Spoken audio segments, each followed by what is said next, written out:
Good morning. Good morning. Thank you. My name is Barrett Vaughn. I'm an associate professor at Tuskegee University. I've been asked to be the moderator for the USDA updates panel, and we're going to get started pretty soon. We've got a dynamic panel of 4 representatives of our United States Department of Agriculture agency that are looking forward to imparting on you a lot of information this morning. If you have any questions, please raise your hand where it can be seen, and if I cannot see you, then please stand. I will be sure to see you then. But it's great to see all of you this morning. I do have a couple housekeeping things that I've been asked to go over. Give me a second. I've been told that the merit farmer, could I ask if the merit farmer for this year or for previous years are here? Could you please stand and be recognized this morning? Any merit farmers from this year or prior years? Okay, excellent. Any others? All right. Mr. Brown. Thank you. Also, in light of our current session, are there any representatives of the United States Department of Agriculture who are here? If we could ask that you stand and be recognized. Other than the panelists. No, not you, Rodney. Thank you. And another thing, in this room, the beef cattle track is going to start at 10 o'clock. Along with the other concurrent sessions. So if you're interested in the beef cattle track, that will be held in this room. Then lunch will be held in this room. And then the beef cattle track will continue in this room also. So just want to let you know that. And also the evaluations, I forgot to bring up my form. These are extraordinarily important. Okay, thank you. Thank you, Vanna.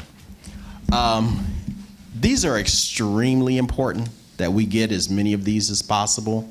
One, we really need to have feedback from you so that we can do planning of these conferences and improve them. These are read, these are listened to. So please do not forget. Also, there is one for each session, so there will be a fresh one. This one is the USDA update session, and that would go in a little spot that said next to session title. If there are any comments that you also want to say about the facilitator, how handsome he was, how well he spoke, or anything else, please be sure to put that on the bottom. There's a write-in section. Without further ado, thank you. Without further ado, we're going to go ahead and get started. I'd like to introduce our wonderful blue ribbon USDA panel. That's out of order from the list that I have on my page. But going from the right to left, that would be Ms. Davina Lee from Risk Management Agency, I was about to say association, from Valdosta, Georgia. Thank you. Ms. Cassandra C. Wright from Farm Service Agency. Mr. Christopher Joe from NRCS, Natural Resources Conservation Service. And Mr. Eugene Brooks from United States Department of Agriculture Forest Service.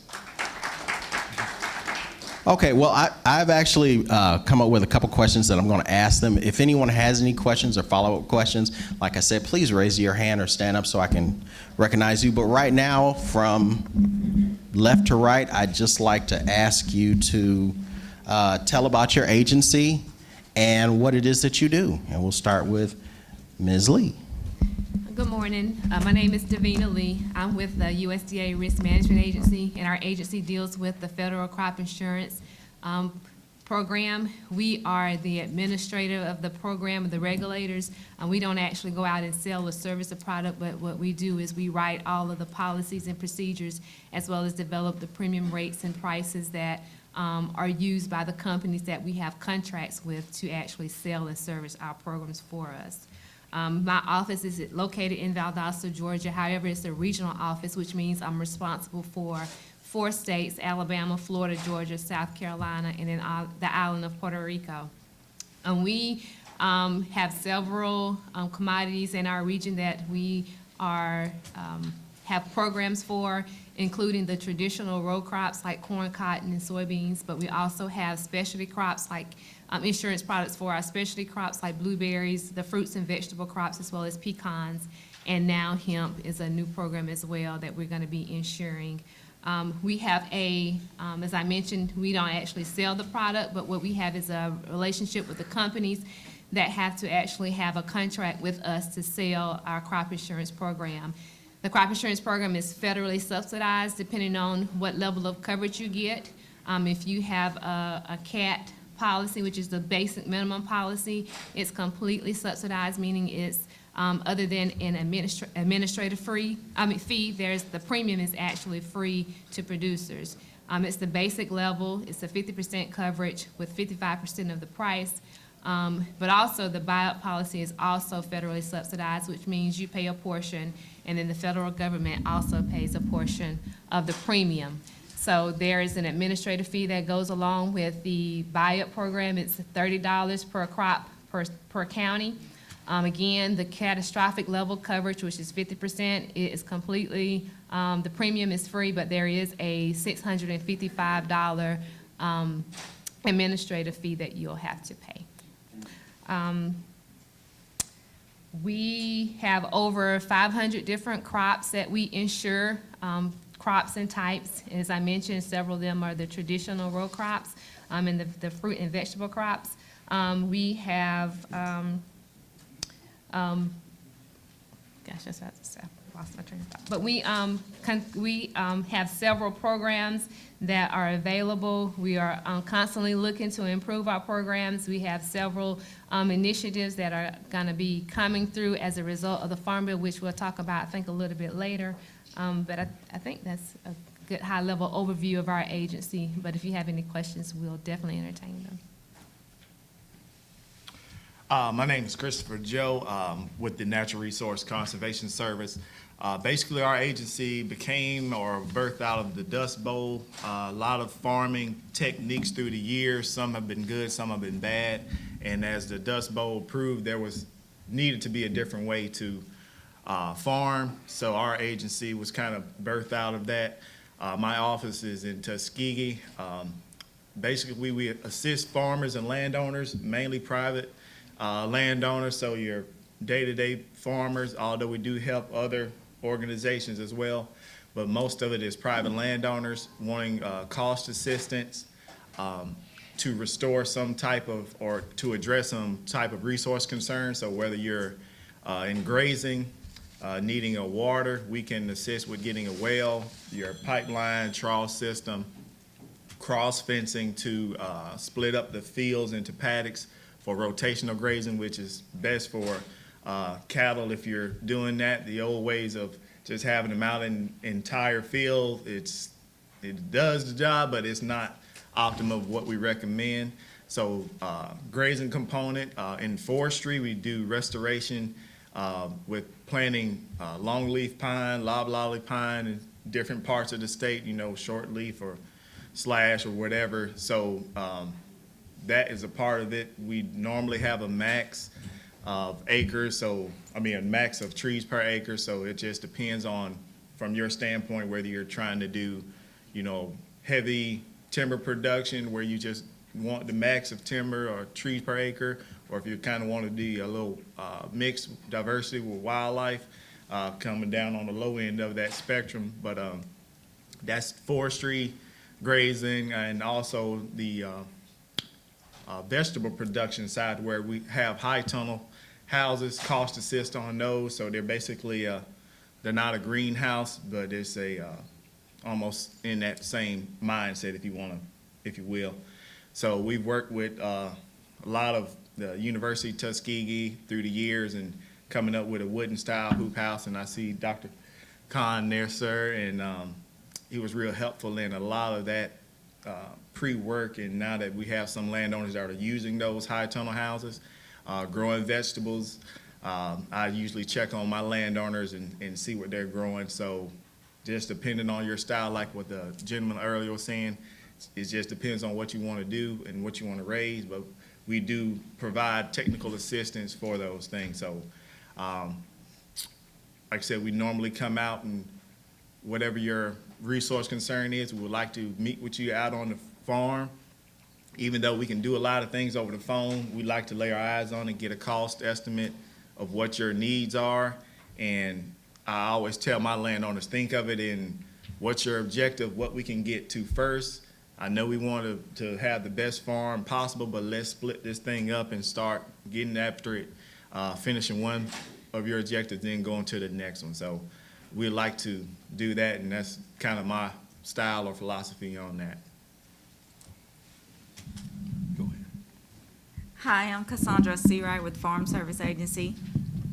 I'm located here in Montgomery, Alabama, and I'm the state outreach coordinator, so that's my service, my area to service is the entire state.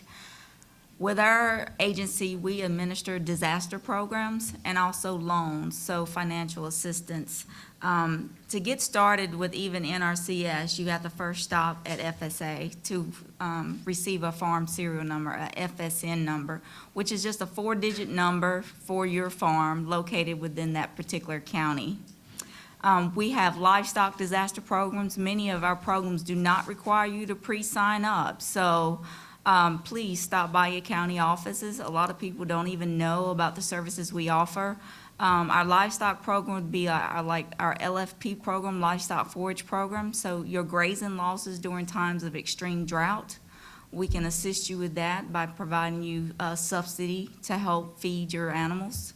We also have our livestock indemnity program, which is on livestock deaths, or if your livestock is maimed due to a natural disaster and you have to put that livestock down.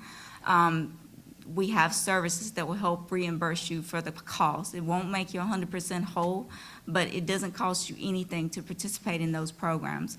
We also have what's called our NAP program, NAP, that also assists with grazing loss as well for our cattle producers. Our fruit and vegetable producers, we have 2 programs for them. The one that people use the most is NAP.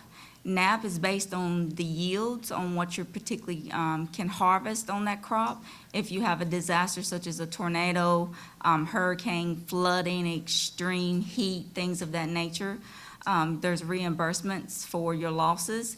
And then we have a program called TAP. It's probably our most underutilized program, TAP, and that's our tree assistance program. So if you have any orchards, blueberries, muscadines, peaches, anything of that nature, this protects the actual tree itself and not the yield or that vine. Again, that program doesn't cost you anything to participate in. You just need to know it's there and be able to visit our offices to complete an application. And we also have 2 programs called ECP, Emergency Conservation Program, and EFRP, Emergency Forestry Restoration Program. During times of hurricane or tornadoes, if your farm takes damage, for example, you lose livestock fences, maybe some conservation structures are torn apart, even debris removal, the ECP program will give you a payment. The new Farm Bill allow now for military veterans, beginning farmers and ranchers, limited resource farmers, and historically underserved farmers.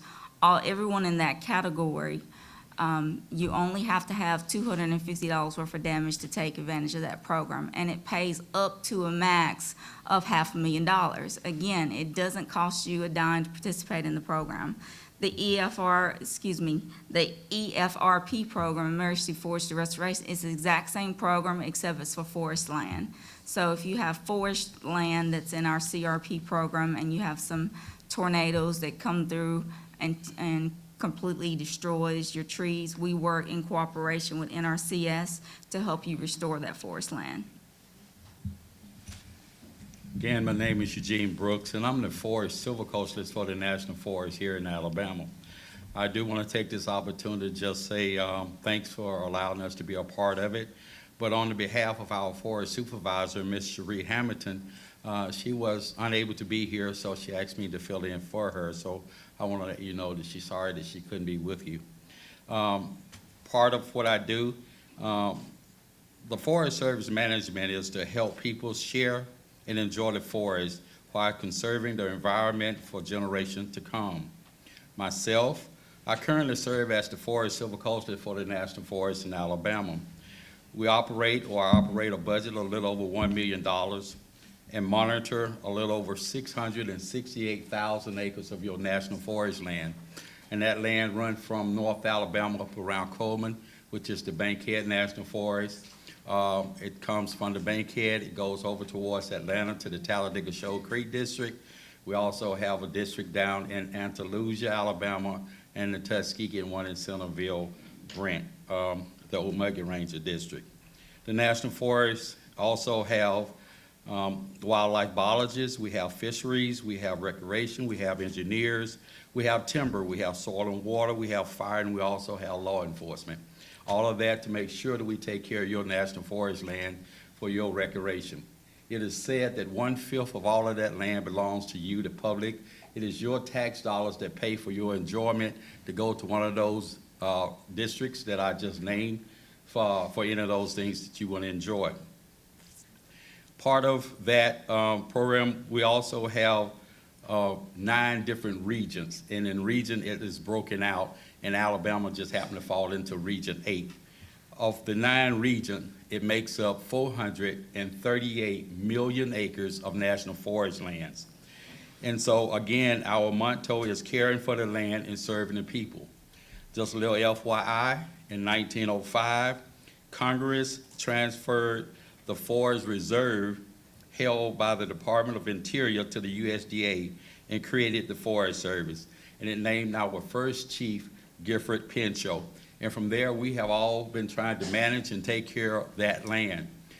Part of my primary responsibility is to make sure that whenever some timber is cut from the National Forest land by law, we have to make sure that those lands are reforested and free to grow within 5 years of that timber being removed. So I take care of anything from the seed to sealing, make sure the sites are properly prepared through site prep. If those trees start to grow and need releasing, then we're responsible for the release method, whether it's be hand tool, whether it's be with chemicals or other means to make sure that we meet that policy. Last year, the National Forest planted a little over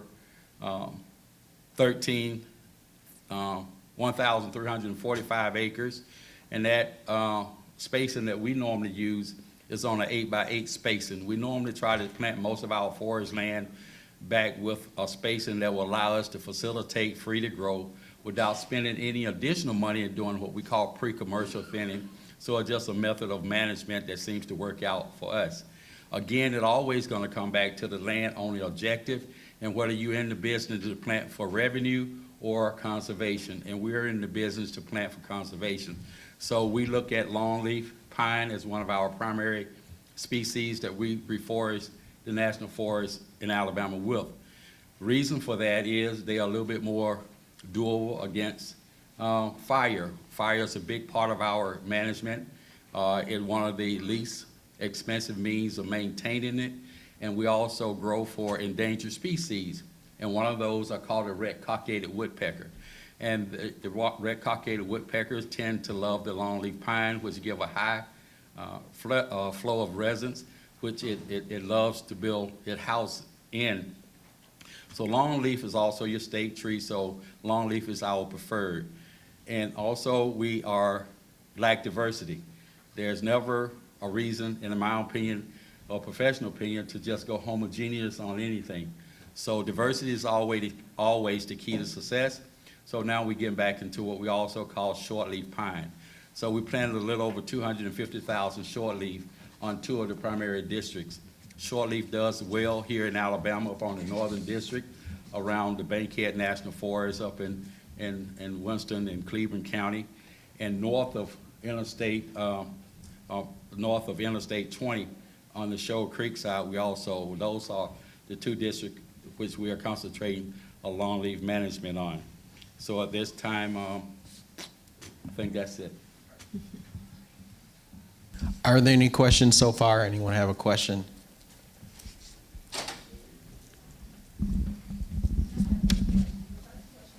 I'm coming. Be patient.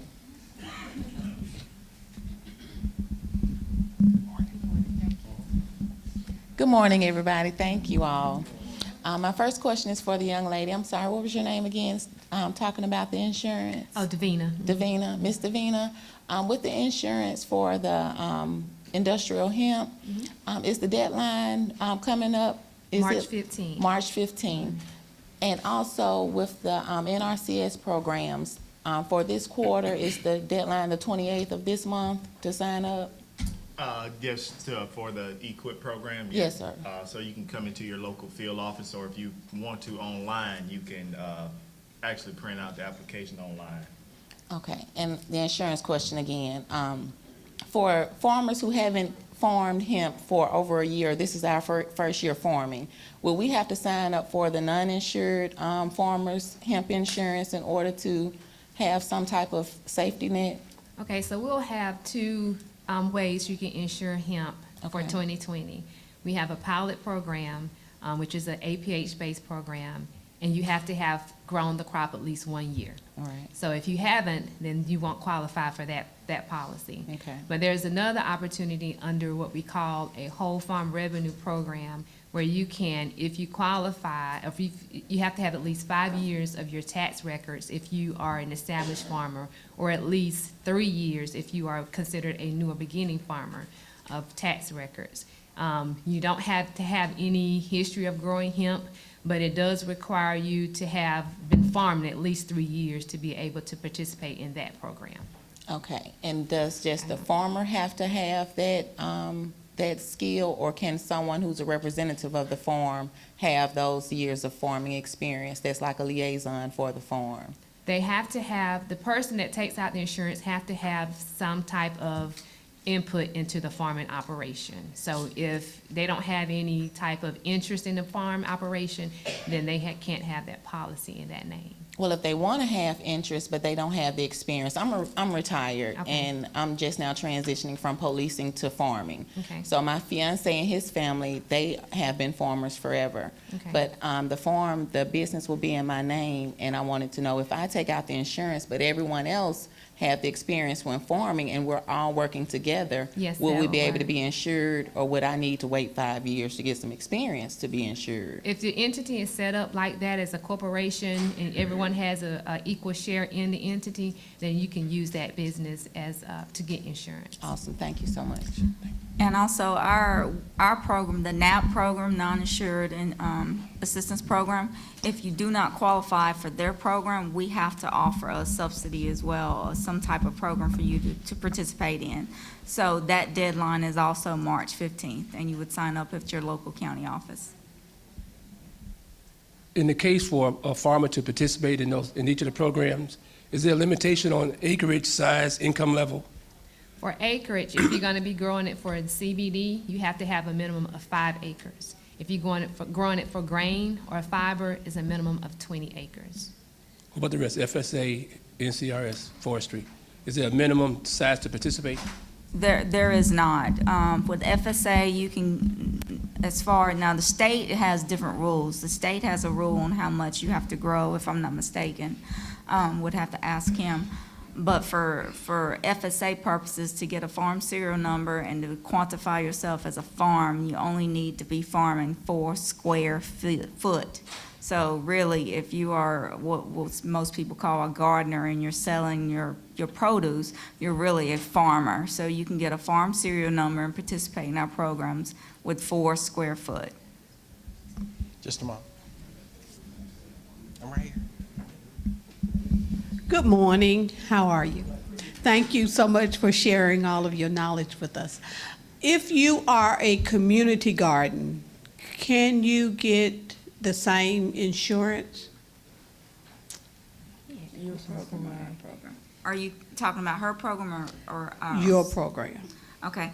With our program, as long as you have either own or leasing the land and can show that you have control of the land and can make decisions on the land, then yes, you can sign up for our programs. Okay, like we have a 10-year lease and it's about 1.5 acres that we farm, that we are gardening on. So we can definitely apply, and we do have the farm number. You can and we are apply. nonprofit. Now, if you're not doing hemp, you're doing just fruits and vegetables. Fruits and Your vegetables. deadline to sign up is different. Your deadline is gonna be February 28th. Oh, wow, So, that's yeah, quick. that's very soon. Okay, so we're in Birmingham, so I went to Clanton? No, north, Are you, east, which county are you in? Jefferson. Jefferson, Blount. You're in Blount County, so that's Aniana? Yeah, that's where I went to get my farm number. Yes, So I ma'am. have to go to that same office? Yes, ma'am, you would go there. Now, keep in mind, under the NAP program, a lot of, particularly in Alabama, you grow fall collard greens and you grow spring collard greens. Make sure you tell them, so that needs to be on your application, that you're gonna be growing in fall or spring. Because if they just default it and say just spring, and you have a loss on your fall collard greens, then they're not covered because it wasn't listed on the application as such. Okay, we And do if you- year-round. Okay, so make sure every crop that you think you're gonna grow is listed on that application so it can be covered. If you decide to grow asparagus or broccoli and it was not listed on that application, that is not covered. There is administrative fee to participate in that program, unless you are historically underserved, which is any female, and We that's are different listed as from, that's historically different from underserved. NRCS. Any female or any minority group, limited resource farmer or beginning farmer, which is 10 years or less, you've been farming 10 years or less, that administrative fee is waived. Otherwise, it's $325 per crop, up to a max of $825 per county. So since we just started in 18, we would be up under that 10 years. Yes, ma'am, and I can't make assumptions, but you appear to be historically underserved. Yes. A minority. And we certified that on our application. Okay. On our application. So unless our policy changes, then you will always get that same coverage without having to pay administrative fee. So we can do NAP and TAP, since we have the fruit orchard as well. That's correct, and Okay. TAP has no sign-up. Thank you. Any other questions?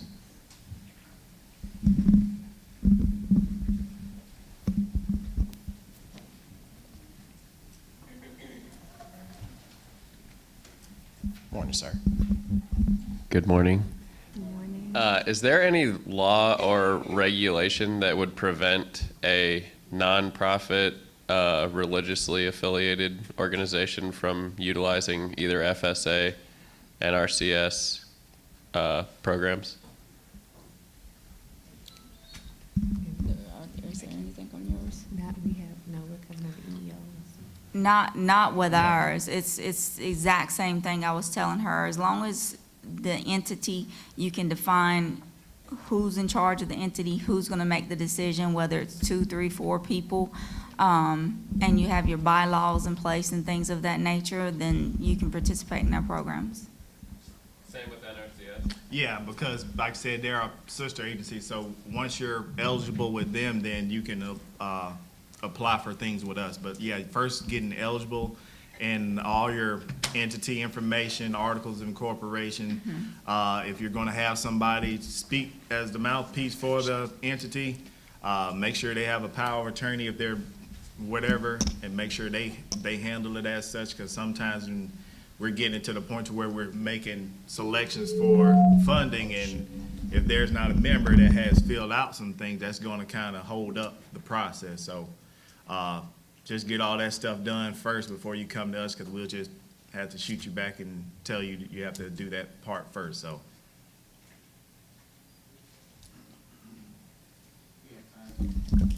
We have time for about 2 more questions in the last 5 minutes we have for this session. Thank you. My question is, in terms of storage facilities, are you able to purchase storage facilities that have refrigeration? And also is like for hemp, when you want to do drying and curing, you want to have a dryer, is that also covered? Yes, ma'am. So we have 2 loan products. You can either use our traditional loans. The micro loan goes up to a max of $50,000, so depending on the size of that storage unit or drying unit.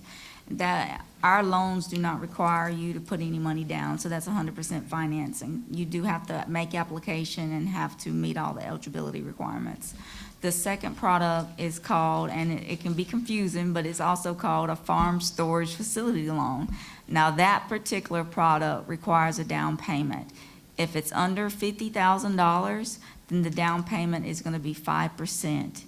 If it's over $50,000, up to $500,000, and then it's 15% down payment. Awesome, thank you.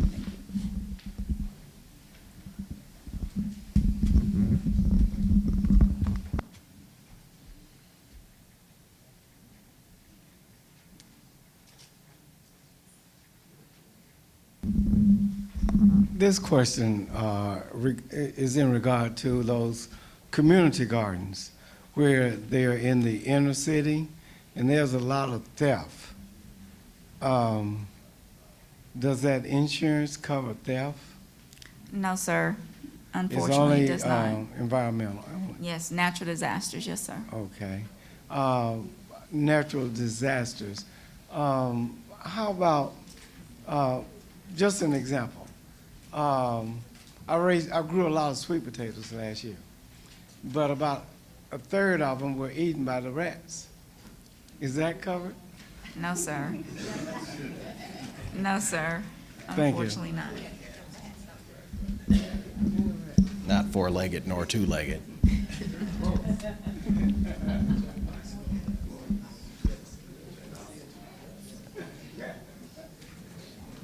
We may have time for one quick, brief question, unless you don't have a microphone, too. It's for the tape, sir.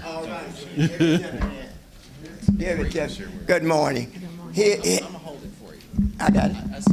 I got it. I'm used to holding mics by myself. No, that's why I need to hold it. Yes, good morning. What I was asking about is the disadvantaged farmer, or the farmer that, the minority farmer. You was saying that some of those fees are waived. Is that in every county or just some counties? No, sir, that's across the board, across the United States. Well, I've heard some tall tales in different counties that where some of the farmers have to pay that fee still, and they disadvantaged farmers. No, sir, they just need to fill out the 1020, is it 1026? 1026. Yeah, the The 1022. 1026 in the office, stating that they are socially disadvantaged or historically underserved, depending on which one you want to go with. That you're African American, Native American, Asian American, Hispanic American, whatever the case might be, and those fees will be waived. Now, the language is that fees could be waived, but you need to say my fees should be and will be waived. Okay, because I had some farmers come to me and They tell can request, if that's the case, they can request the county committee or the state committee refund those fees. It's not a guarantee that they'll get them back, but they can request for a refund of those fees. Thank you. And also, just like I said, we don't have fees, but cost assistance for historic underserved in different categories is at a higher cost rate. So that's kind of the a help to those historic underserved categories. So. Good morning. In closing this session, I would like the panelists to give some brief takeaway messages, or for the audience, we're kind of running a little bit late.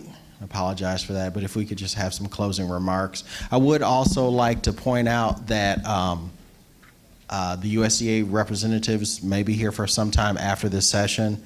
Also, just as a review, some housekeeping.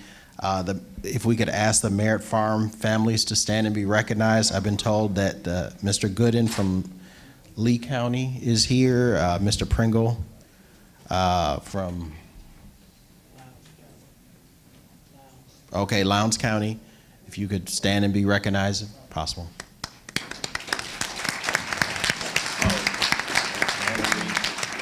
All right. Thank you. Are there any other USDA people that came in late that were not recognized earlier? Okay, thank you. And the beef cattle track will be starting in this room from 10 to noon after this session closes. And of course, don't forget, what's the most important thing, class? And what's the most important thing that you should write on the bottom of the survey? Just kidding. Thank you. Thank you. And in closing, with our USDA representatives, we really do appreciate you spending this time with us to impart the information. And now with your closing remarks. Okay, in closing for the Risk Management Agency, I just want to, I guess, reiterate crop insurance. If you're a farmer and you're investing money into your operation, you should really consider purchasing crop insurance, whether it's through our program, Risk Management Agency, or through NAP if we don't have any programs available in your county. It doesn't make you whole, but in cases where we have natural disasters like we've had in the past several years where we've had hurricanes, drought, flood, it does provide some income for you so that you can stay in business and live to see another growing season. So it is subsidized, meaning the government helps pay for your crop insurance. I don't know any other insurance where you can buy that where government will help you pay. So it does benefit you to get crop insurance, whether it's the minimum or the basic level, the catastrophic level, or if you decide to buy the buy-up, which is from 50 to 75% of your yield production. So I would just reiterate crop insurance as part of your risk management tool in your farming operation. Our website is www.rma.usda.gov. On that website, you can find an agent in your county, a company that sells. You can get someone out to kind of help you put your portfolio together to see exactly what the cost of crop insurance will be for you, to see, weigh the advantages, see what programs are available, to tell you the dates and when you have to purchase and any changes you need to make to your current policies.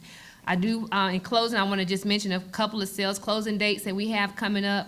February 28th is our sales closing date for anybody that's growing corn, cotton, grain, sorghum, peanuts, soybeans, tobacco, or wants to participate in the whole farm. That's the last day that you could buy a policy for crop year 2020 or make changes to your current policy. Also, March 15th is right around the corner as well.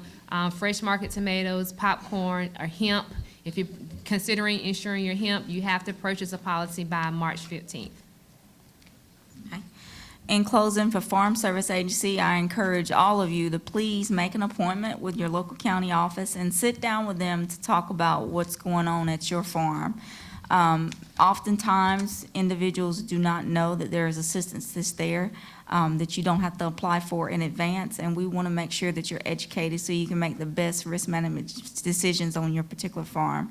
Again, our sales closing dates for NAP is February 28th, unless you're doing hemp, and then hemp is March 15th. Closing NRCS, basically, we would like for landowners to make contact with your office. I can assist you with that later on. I'll be around to find where your office is located in your county, because everything has to be run through that office. Whether you're friends with a neighboring county, you still have to run all your information through that county.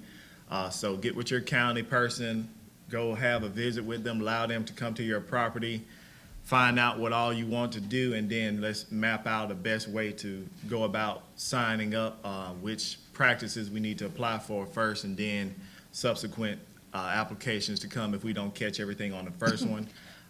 Also, we do have programs, I think student programs to where we have team volunteers. So if you have a youth or you know of a youth that wants to get into farming, I do advise to start trying to find and get into those areas to where you can get them into some kind of internship. I am proof of the internship's work. I started my internship my sophomore year in college and was hired afterwards. So we're looking for students to get back into farming, and farming is not all what you think it is. So we would like for more students to get in that pipeline, because jobs are available through that. So I think it's called Pathways program now. It was student trainee program when I was coming in, but either way, student program, they can get into that. And let's see what else. Yeah, 1890s, a lot of the colleges, programs, they're having that as well. So there's careers available through, for NRCS and any USDA, and those that are out of college and still wanting to look into our agency, you know, usajobs.gov is a place where you can go to and look, or just want to shadow. I've had people come and just shadow our office and see what we do, and most folks want to go on field trips to certain places and see what's going on. So there's a lot of opportunities for employment. So just not on top of farming, we're trying to backfill some of these positions too. So that's it. And from the USDA Forest Service perspective, I'd like to say, please go online and Google the national forest that's closest to you and go out and enjoy recreation, fishing and hunting and hiking and bird watching. Also, I want to remind you, as from a forestry perspective, now's the time to get your planting done. We normally try to plant always in the dormant season. That season normally runs from about November through March. One of the things that we, Forest Service, we like to do research, and we have found that going with containerized seedlings versus bare root seedlings give you a very good success rate. In the past, some of your bare root planting, as it relates to longleaf pine, you may have found yourself planting 800-900 trees per acre just to make sure that you have a stock stand at the end of the growing season.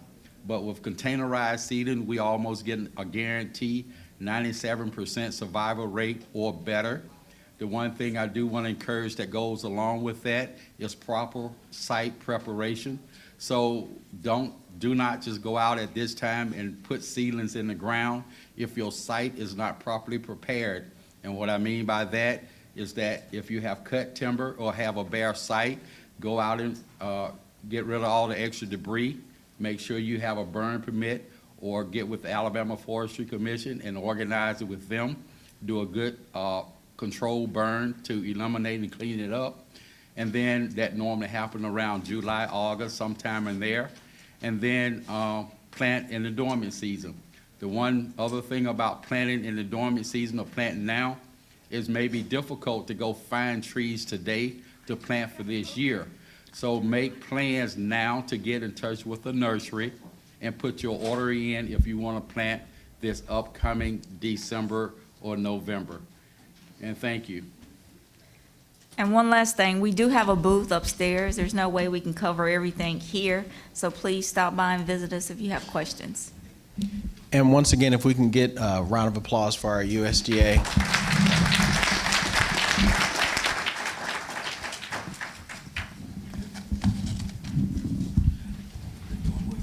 The concurrent sessions are starting now.